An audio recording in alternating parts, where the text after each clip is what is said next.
Hey, welcome back to the Alliance Tournament. I'm CCP Rise here with CCP Dolan, and in a minute I'm going to make that ad pop like popcorn because it's terrible. So we're about to see Nulli going to fight. Surely you're joking. Nulli going to one of my favorite teams for their use of broadswords last year. No broadswords here. They've brought... he's laughing. Can you talk for a second? Yeah, so they've brought a really strong team here. A lot of sacrileges with strong curse support. And with us Damnation Links, they're going to tank like nobody's business. On the other hand, we've got a large amount of T3s. We've got 2 Lokis, 2 Proteus, with Kerry's support, hoping to damp out. But I don't think... I think that Nulli's looking to get in close. I don't know if damps are going to do a ton to them. The use of Proteus is kind of interesting. They can obviously control range with the Lokis, control lock range with the carries, but then where's their damage coming from? Like, they don't have missile ships. I would expect more like Tengus that could sit in the back and, you know, take advantage of all that range control, but instead they have Proteuses, which usually want to be really close. We'll see what happens. Nulli, of course, wants to be close. The Sacrileges should be ham-fit. Usually they will just try to get in close and brawl, and the rest of their team does too. And Yo's. We see some just generic unbonused DCM coming across here. Not going to do a ton to Proteuses and Lokis. Relatively high native sensor strength, potentially more if they have ECCM fit. But we do see damps coming across on these sacrilege from these carries. And carries damps ain't nothing to rub your nose at. They can really knock your lock range down quite strongly. So what's really going to be interesting here is how these teams are going to get in each other's face. We see Nulli is just trying to approach rapidly, and they're very spread out.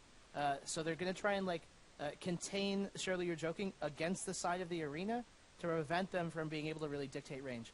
Proteus taking damage here, both Proteus taking damage. So it looks like they've tried to come in and fight with these sacrilege. So the sacrileges, at least a few of them, are webbed. They are being controlled by those Lokis. And I'm watching the Proteuses. I want to know if it's Rails or Blasters. I'm not positive.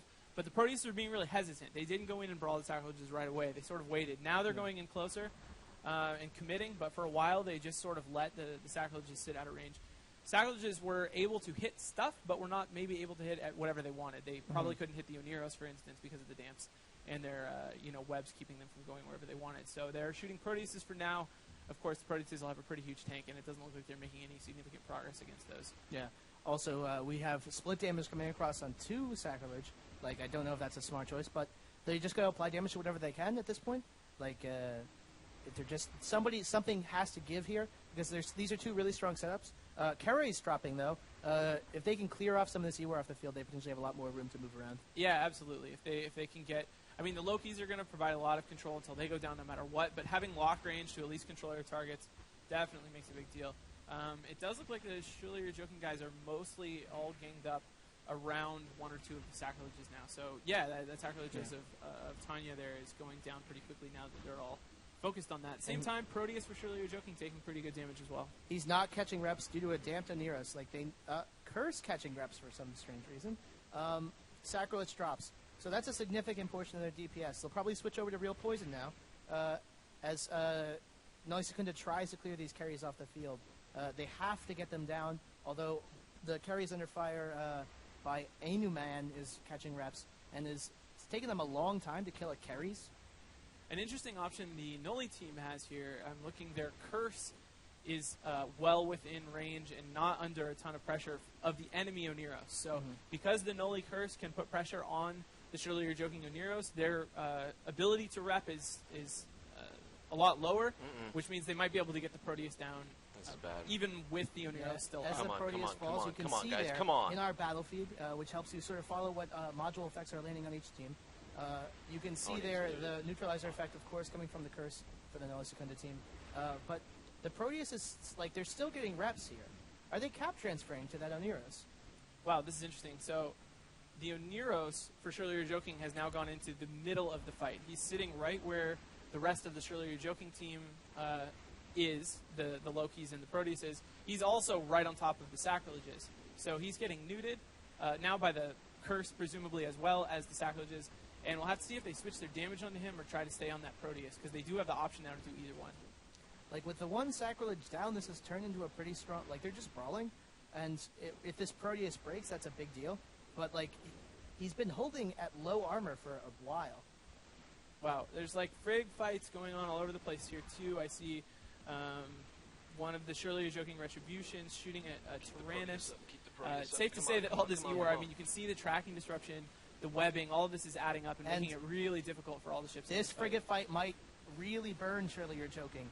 You saw there for a bit, the Onira switched reps to that carries and that Retribution, and lost. Potentially is going to lose the Proteus for it. Proteus has no reps on him right now, and they're also going to lose the Retribution for it. Wow, Proteus down. Yeah. So yeah, right before that Proteus went down, I switched to looking at one of the Enyos, and the Proteus is actually shooting at the Enyo. I think they're having such a hard time with the tracking disruption, along with whatever other E-War the Enyos are bringing, that they felt they needed to take that support out, but that's not working for them at all. It may also be that they can't break sacrileges, so they have to look for something else. But at this point, it doesn't even matter anymore. They're losing such a huge amount of their DPS by losing that Proteus. I think that they just put so much pressure onto Talon Kedin in the Oniras that he just eventually broke. Like, he has limited cap, was having to rep 3 separate targets, and just lost track of his priority, took the reps off the Proteus, tried to rep the Retribution, realized the Proteus was trying to switch back, and lost the Retribution and the Proteus at the same time. Yeah, but like you said, it's pressure. I mean, he has so little options. He's under so much strain because of the curse, but especially. That's partially his fault. He came in right into the middle of the fight. Yeah, that's a weird decision. It might have been because of Damps. I don't know if there was any. It doesn't look like there's any Damps active now, so that does seem weird. There were Damps active before. Okay. I know there were coming from the carries, obviously, but I'm not sure if there was going the other direction. Anyway, now Nulli in firm control. They killed the Oniros. They've killed one of the Retributions. All the carries are dead. So now they'll have to whittle away at what's left of the Tech 3 cruisers here. They'll finish off that Retribution first, but with all their ships able to lock and do damage and control range well enough, they should have no problem finishing this one. Yeah, no. I really enjoyed this match. Like, it was really, really tight for a long time. Yeah. And I think it was really errors by the Onira's pilot that just got him. He made a few mistakes that were recoverable, but then Nulli Secunda just capitalized on all of those. Yeah. I mean, I think both teams did a really good job, though. Like, yeah, maybe the Oniros shouldn't have come in close, but like, this was clearly a tough fight for both sides. I think it's really interesting that a Sacrilege actually was the first ship to go down, or the first core ship to go down. I don't remember what the actual first ship was, but for that to happen and then Nulli to turn around is actually pretty rare. It's, the way this tournament works, a lot of time it's a matter of like who can get the first kill to start breaking setups apart, and being able to have that happen and then still come back. It was, I think, awesome. The fact that the initial damps on the Oniros, like the Oniros pilot for Nulli Secunda was able to compensate for them. Yeah. And get in closer, but not get caught. Yeah. So second Proteus about to drop for Surely You're Joking. As we said, they really have no more defense left. I mean, and just so you know, like, as teams drop into the losers bracket, these teams that are losing T3s, it sort of potentially hampers them as they go on later in the tournament, especially the alliances that aren't very large, don't have large backup tournament teams. Because when you lose a T3 ship, you actually lose a skill when you die in that ship. So potentially makes it much more difficult for them to feel that later on in the tournament. Yep, and of course, in EVE Online, one of the cool things about EVE is your skill points accrue over time, regardless of what you're actually doing. So they can't just like grind those skill points back right after the match. They have to actually wait for a week for them to train or whatever it is, and they may not be able to make that happen before their match next week. Yep. Loki going down now, 1 ship left for Surely You're Joking. I really like this match. I think this setup is really cool from Nulli. Curse is one of the most consistently powerful ships throughout the history of the tournament. It's one of the few ships that like gains in power over the course of the match. That thing of like toppling a team, Curse kind of does the opposite, where it just needs to like get late in the match till its cap pressure has worn down the opponents. Yeah, exactly. And it's also one of the I feel like it's a ship that you have to fit into a setup like nicely. It's not just a ship that you can just throw in. Like, you can just throw in Molluses to a setup, and it's like, yeah, it's good. Right. But, like, if you throw in a Curse accidentally, you've just dumped 14 points into a ship that's going to get blown up and not really provide much pressure for you. Especially since it's actually a really hard ship to fly as well. Yeah. Like, it has to have a really good pilot that's really good at prioritizing both neutralizers, range, and potentially tracking disruptors, depending on what you're doing with it exactly. So we see Pel Helix's Loki just chilling out for now. Nulli Secunda also embroiled in a rather significant war in the EVE Online universe at the moment, so potentially also looting the field. Got every little bit of this counts. Man, is it just me, or does this tournament sound really good this year? Sound really good? Yeah, I feel like, is it... Oh, I thought you were talking about the music. No. The music is pretty nice as well. Like, I love a good rub, but like these headphones, the sound quality is so great. Like, it's, oh, they're by our sponsors, Razer. Like, how nice of them to supply so much Razer gear for us. And tournament viewers can actually get some Razer gear for themselves by going to forumsteveonline.com and checking out the tournament forum, entering the Pick the Winner contest. Pick the top 3 people you think. If you pick them in the right order, you enter a drawing to win a ton of excellent swag from our partners at Razer and Alienware. That's pretty sweet. I like Razer gear quite a bit myself. Yeah. I like neon green, that's why. They did catch this Loki now. They're going to kill it. If you do more shameless advertising. I actually am a fan of light up blue on my Razer gear. Okay. That's my theming at home. I got a cool mechanical keyboard for work, and my team kicked me out because it was too loud. So I had to downgrade. But, you know, that's how it goes. I can be elite by myself at home with my loud keyboard. You can just type away all day.